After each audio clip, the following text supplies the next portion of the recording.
ദൈവത്തിന്റെ അതിപരിശുദ്ധമായ നാമം മഹത്വപ്പെടുമാറാവട്ടെ. റോമർക്ക് എഴുതിയ ലേഖനം 8-ാം അധ്യായം 31-ാം വാക്യം. ഇത് സംബന്ധിച്ച് നാം എന്തു പറയേണ്ടു? ദൈവം നമുക്ക് അനുകൂലമെങ്കിൽ നമുക്ക് പ്രതികൂലം ആർ? ഓരോ മനുഷ്യ ജീവിതത്തെയും ബലപ്പെടുത്തുന്ന, പുതിയ തീരുമാനങ്ങൾക്ക് സഹായകമാകുന്ന, പ്രവൃത്തികൾക്ക് സഹായകമാകുന്ന, വളരെ കോൺഫിഡൻസ് നൽകുന്ന ഒരു വാക്യം. നമ്മുടെ ജീവിതത്തിന്റെ ഏതവസ്ഥയിലും നമുക്ക് മുന്നോട്ട് പോകുവാൻ ദൈവം നമ്മോട് കൂടെയുണ്ട് എന്ന് ഉറപ്പ് നൽകുന്ന ഒരു അനുഭവം. അത് നമ്മുടെ മനസ്സുകളിൽ നാം സ്വരൂപിച്ചു കഴിഞ്ഞാൽ ഈ ലോകത്തിലുള്ള മറ്റൊന്നിനെയും ഭയക്കേണ്ട കാര്യമില്ല എന്ന് ദൈവം നമ്മെ ഓർമ്മിപ്പിക്കുന്നുണ്ട്. പക്ഷെ ഇവിടെയെല്ലാം നമുക്ക് ആവശ്യമായിട്ടുള്ളത് ആ ദൈവത്തിലുള്ള വിശ്വാസത്തെയാണ്.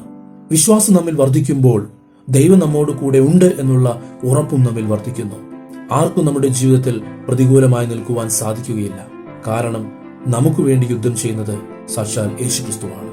ദൈവം നിങ്ങളെ ഓരോരുത്തരെയും അനുഗ്രഹിക്കട്ടെ. ആമേൻ.